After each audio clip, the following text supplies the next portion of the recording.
A quiet town square rests under winter light. Shops are closed. The air feels still. Snow covers the rooftops like a soft blanket. A single bell hangs above a wooden door. It does not ring. Today, holidays bring music and lights.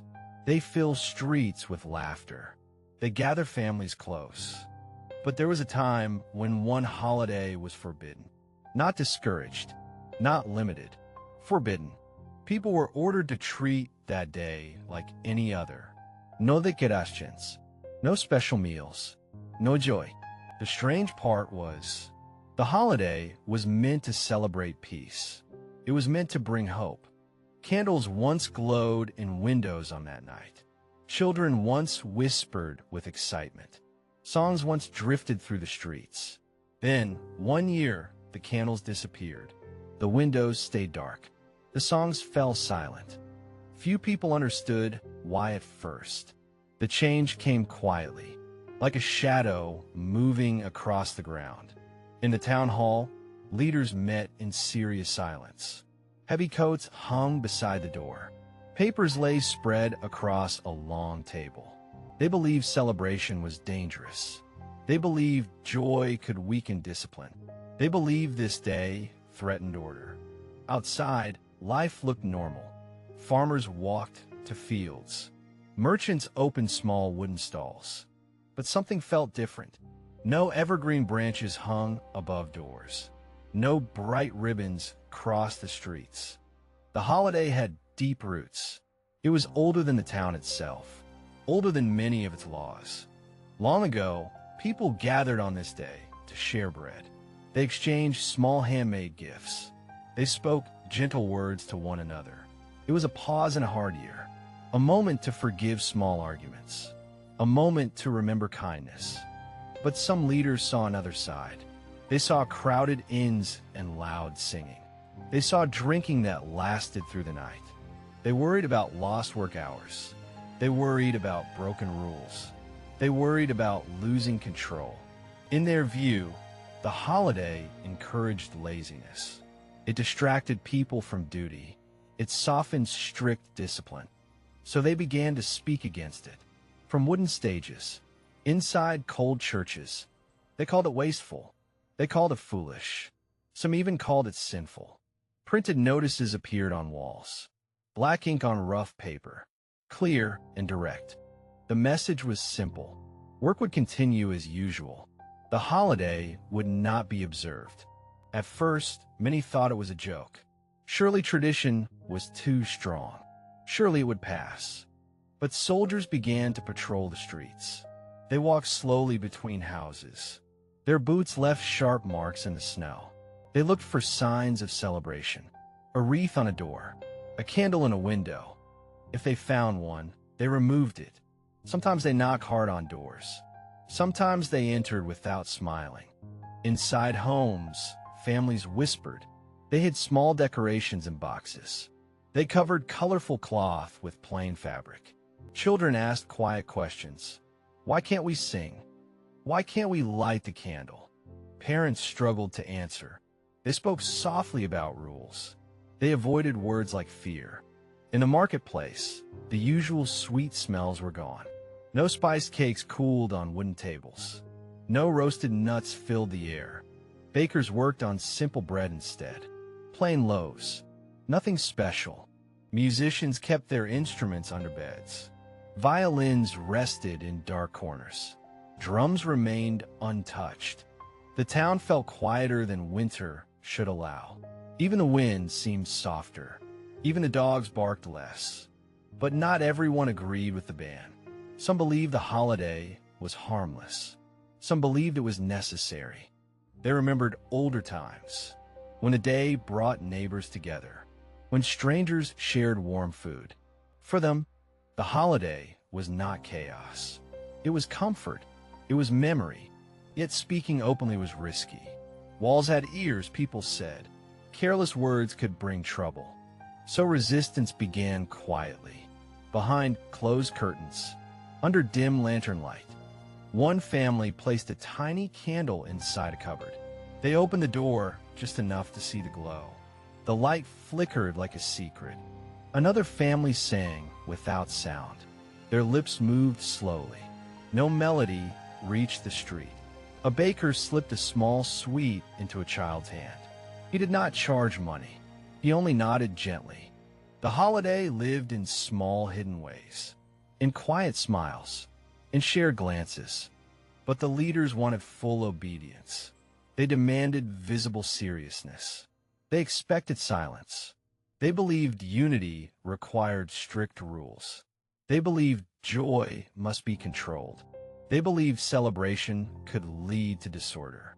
The strange part was, the holiday once strengthened community. Now it was said to divide it. In distant villages, news of the ban traveled slowly. Messengers rode on cold roads. Letters changed hands at crossroads. Some villages ignored the order at first. They continued as always. They trusted tradition more than paper. But soon, officials arrived. They read the decree aloud in public squares. Their voices echoed against stone walls. The words were firm. Any public celebration would face punishment, finis, or worse. Fear began to mix with memory. People remembered past punishments. They remembered lost jobs and public shame. So the next year, the streets were even darker. No lanterns glowed in windows. No laughter spilled outside. Children grew older without knowing the holiday fully. They heard stories, not songs. They imagined what it once felt like. Grandparents spoke carefully about the past. They described bright trees and warm fires. Their eyes softened as they remembered. Few people knew how long the ban would last. Some thought it was temporary. Some feared it was permanent. The holiday had survived wars and storms. It had survived hunger and cold. But could it survive silence? In one small house at the edge of town, a family prepared quietly. They closed their curtains tightly. A single evergreen branch rested on the table. Its scent filled the room, fresh and sharp. The father struck a match. The tiny flame trembled in his hand. Everyone watched. For a brief moment, light filled the room. Soft, golden, hopeful. Outside, the town remained dark. The small flame burned quietly in the corner of the room. Its light touched each face around the table. No one spoke. Outside, boots passed slowly on frozen ground. A shadow moved across the window. The family held their breath. The boots continued down the street. The shadow disappeared. The candle kept glowing. In many homes, similar scenes unfolded. Curtains were tightly closed. Whispers replaced songs. But to understand the ban, we must go back. Back before the silence. Back before the fear. The holiday had not always been gentle. Long ago it was loud. It was wild. Crowds once filled the streets for days. People wore masks and strange costumes. Music echoed from house to house. Fires burned in open squares. Drinks flowed freely. Strangers embraced like old friends. The holiday turned the world upside down. Servants joked with masters. Rules felt softer. Few people worked on that day. Shops closed early. Fields stood empty. For some leaders, this freedom felt dangerous. They feared chaos hiding behind laughter. They feared disrespect hiding behind masks. Religious reformers began to speak strongly. They believed the holiday had lost its meaning. They believed it encouraged sin. From pulpits, they described drunken nights. They described gambling and loud fights. They described wasted hours. They asked a serious question. Was this truly a sacred day? Or had it become a public disorder? The debate grew deeper each year. Pamphlets spread across towns. Arguments filled meeting halls. Some defended the holiday as tradition. They said it honored history. They said it strengthened family bonds. Others insisted it weakened moral discipline. They believed work and prayer were more important. They believed celebration should be simple. The strange part was, both sides believed they were protecting society, Both claimed to defend what was right. Then came a new government. Its leaders were strict and serious. They valued order above all. They looked at the calendar carefully. They studied each public festival. They asked which ones served their vision. This holiday stood out. It was popular. It was emotional. It united people in ways laws could not. It created loyalty beyond politics. It reminded people of older traditions, and that worried them, because loyalty to tradition can challenge authority. Memory can compete with power. So the leaders wrote a formal decree, ink pressed firmly on a thick paper. The language was clear and cold. The holiday would no longer be recognized. Public gatherings on that day were forbidden. Work was required as usual. Church bells were ordered to remain silent. No special sermons. No special prayers. Markets were warned not to sell decorations. No events. No branches. Even small tokens were questioned. A painted ornament. A carved wooden toy. The first year after the decree felt strange. Some obeyed quickly. Some hesitated. In one city, a group gathered anyway. They sang softly in a public square. Snow fell around them. Officials arrived before the final verse. The singing stopped. Names were written down. Fines followed soon after. Some lost money they could barely spare. Some lost respect in the community. Word spread quickly. People began to understand the risk. The ban was serious. In rural areas, resistance lasted longer. Villagers trusted neighbors more than officials. They continued quietly. But informers existed everywhere. A neighbor could report another. Fear began to divide communities. Children learned new habits. They stopped asking about gifts. They stopped expecting special meals. Teachers reminded students that the day was ordinary. Lessons continued without pause. Homework replaced celebration. Slowly, the holiday's public image faded. No banners in streets. No music in squares. Yet memory remained strong in private hearts. Stories passed from parent to child. Old songs were whispered at bedtime. One elderly woman kept a small carved figure. She hid it inside a drawer. She touched it once each year. For her, the object was not rebellion. It was remembrance. It was connection to her childhood. The government watched carefully. Reports filled official desks. Numbers were recorded. They measured compliance like a test. How many shops stayed open? How many streets remained quiet? At first, the results satisfied them. Silence spread widely. Public obedience increased. But something unexpected happened. People grew colder toward authority. Trust weakened slowly. The holiday had once offered shared warmth. Without it, winters felt longer. Days felt heavier. Few people said this openly, but the feeling existed. It lived beneath polite behavior. In taverns, conversations changed. Voices lowered when the date approached. Eyes met carefully. Some began to question the purpose of the ban. Was silence truly better than joy? Was order worth losing tradition? But questioning aloud was risky. Jobs depended on loyalty.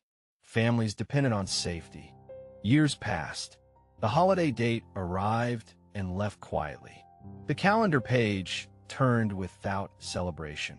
New children were born into this silence. They did not know the old sounds. They only knew the rules. Still, hidden gatherings continued in secret. A small meal shared after midnight. A soft story told by firelight.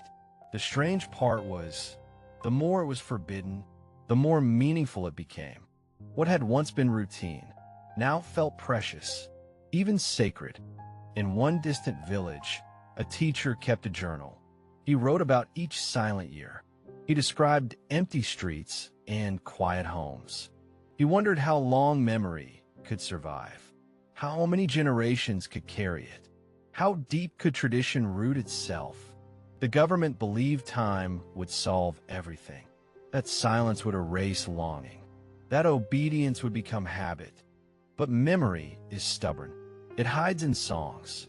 It hides in stories. And far from the capital, in a house lit by a single hidden candle, a family prepared once again to remember. Snow pressed softly against the windows. Inside, a table was set for a quiet meal. No decorations were visible from outside. The family spoke in low voices. Each sound felt louder than usual. Every knock in the distance caused silence. But the holiday was no longer only private. Something was changing beyond small homes. Something was spreading.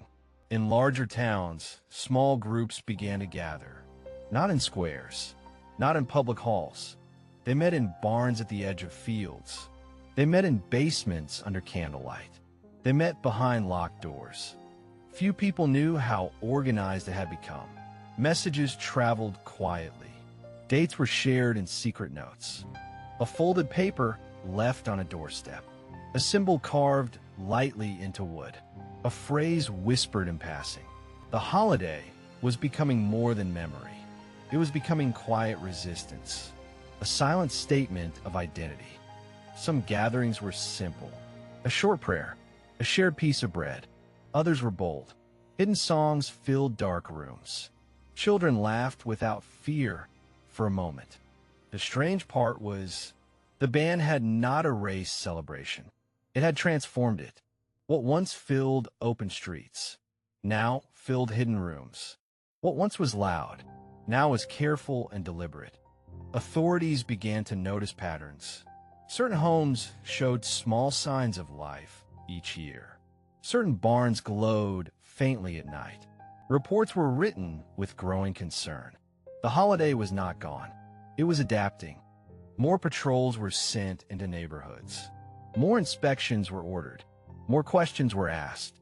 In one town, officers followed faint music through the snow.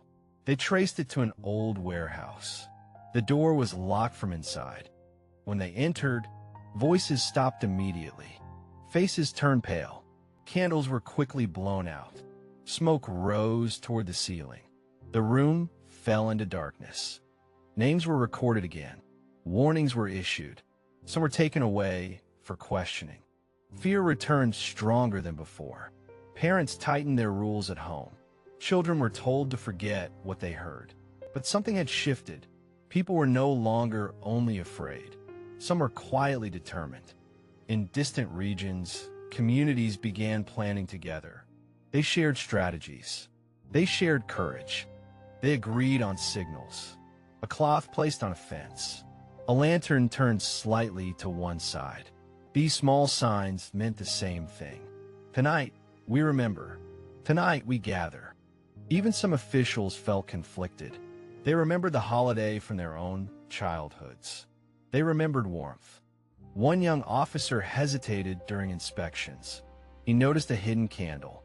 He pretended not to see it. The holiday was quietly dividing authority itself. Loyalty to rules faced loyalty to memory. Ulbadines faced tradition. News of arrests spread quickly. So did stories of bravery. Each story inspired another. In one village, an entire street participated. They closed their shutters at the same time. They lit candles inside together. From outside, the street looked dark. From inside, it glowed with hidden light. A silent unity filled the homes. The government responded with stricter language. New fines were announced. Public warnings were repeated. But the more force was applied, the stronger the meaning grew. The holiday became a symbol. It was no longer only about food or songs. It was about choice. It was about freedom of memory. Few people said this openly, but in quiet corners, the word rights began to appear. Writers started recording events secretly. They described raids and gatherings. They described silent courage. These writings traveled beyond the country. They crossed borders quietly. They reached foreign readers. Outside observers were surprised. Why ban a holiday? Why fear celebration? Questions reached the leaders. Criticism began to rise. Reputation started to weaken. At home, tension grew heavier each year. The holiday date approached like a test. Who would obey? Who would remember? In one city, thousands chose silence together. They did not work that day. They stayed home. Factories stood still. Markets remained closed. Streets were empty. It was not loud rebellion. It was absence, a calm refusal. Authorities struggled to respond. Punishing everyone was impossible. Ignoring it felt weak. The strange part was, the holiday was now stronger than before the ban. It carried deeper meaning. Children who had grown up in silence now understood its story. They understood its cost. They began to ask careful questions in school. Why was it wrong? What harm did it cause? Teachers hesitated before answering. Some repeated official lines. Some offered quiet hints of truth. The ban had created a generation of thinkers, a generation curious about authority, a generation aware of history. In the capital, advisors debated quietly. The policy no longer looked simple. It no longer looked effective. Reports showed rising tension. Public trust continued to fall. Foreign pressure increased. Some leaders argued to keep control. They feared losing power. They feared appearing weak. Others suggested change. They believed compromise was wiser. They believed peace required flexibility. Meanwhile, families prepared once again. Candles were ready. Stories were remembered. On that cold night, more lights glowed behind curtains than ever before. The darkness outside could not hide them all. The holiday had spread beyond one town. It lived in cities and villages. It lived in hearts. For the first time, leaders began to question their own decree. Had they created something stronger? Snow continued to fall softly across the country. But beneath the snow, a quiet movement was growing. It was not violent. It was not loud. It was steady. The ban had turned celebration into conviction. Conviction into unity. Unity into quiet power. And as another forbidden holiday approached, the nation stood on the edge of change. The morning of the forbidden holiday arrived again. Frost covered the rooftops. The air felt heavy with expectation. In the capital, officials gathered early. Thick folders lay on polished desks. Faces looked tired. Reports from across the country were read aloud. Entire streets had stayed home. Factories had stood still. No riots had broken out. No violence had filled the squares. Only silence. The strange part was, the silence felt louder than protest. It cannot be ignored. One senior advisor spoke carefully. "The ban is not working," he said. "We are fighting memory." Another warned of weakness. "If we change the rule," she said, "we admit failure." Outside the government building, the streets were calm. But behind curtains, lights glowed. Families across the country had chosen the same act. They would not go to work. They would remember quietly. In one town, church doors remained closed. But inside homes, small prayers were whispered, soft and steady. In another city, neighbors shared bread through back doors. No words were needed. Children who once knew only silence now understood the meaning of this day. They felt its weight.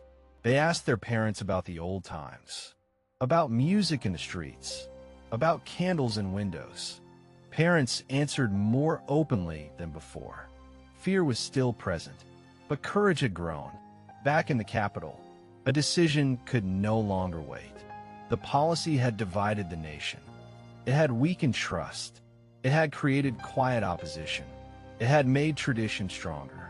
Leaders began to see the cost. Order had not increased. Resentment had. Few people knew how close change had come.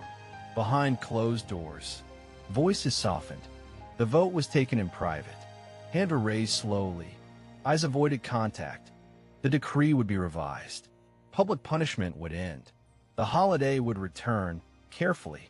The announcement was printed the next morning. Black ink once again on white paper. But the tone was different. The language spoke of unity. It spoke of balance. It spoke of tradition respected. When the news spread, people did not cheer loudly. They breathed. In small homes, curtains were open for the first time in years. Light reached the street. Church bells rang again. Soft at first, then stronger. Music returned slowly to public squares. Not wild, not chaotic. It felt different than before the ban. Quieter, more thoughtful. The holiday had changed. It was no longer taken for granted. It carried history. People remembered the silent years. They remembered hidden candles. They remembered fear. The strange part was, the ban had tried to erase celebration. Instead, it deepened it. Children who grew up without it now valued it more deeply. They understood its cost. Leaders learned a quiet lesson. Power can control behavior, but it struggles to control memory. Traditions are not only events on a calendar. They are stories shared across generations. They are identity. When a holiday disappears from public view, it can move into private hearts. And there, it grows stronger. Years later, older citizens still spoke about the forbidden time. They described dark windows and hidden light. They described the courage of small acts. A candle in a cupboard, a song without sound. The nation slowly healed. Trust returned step by step. The calendar felt whole again. Yet each year, when a holiday arrives, a quiet memory remains. People pause for a moment. They remember the silence. They remember the risk. And they understand something deeper. Celebration is not only joy. It is freedom. Freedom to gather. Freedom to remember. Freedom to choose light over darkness. The forbidden holiday became a story. A lesson passed gently to the next generation. A reminder of balance. In the town square, once more, candles glow in open windows. Snow falls softly around them. No soldiers walk the streets. No booths disturb the quiet night. Only distant laughter. The bell above the wooden door rings again. Its sound carries across the square, warm and clear. What was once forbidden now stands as proof. That memory can outlast fear. And as you watch the lights glow in the winter night, ask yourself gently, what traditions would you protect? Because sometimes the things we celebrate most are the things we once almost lost.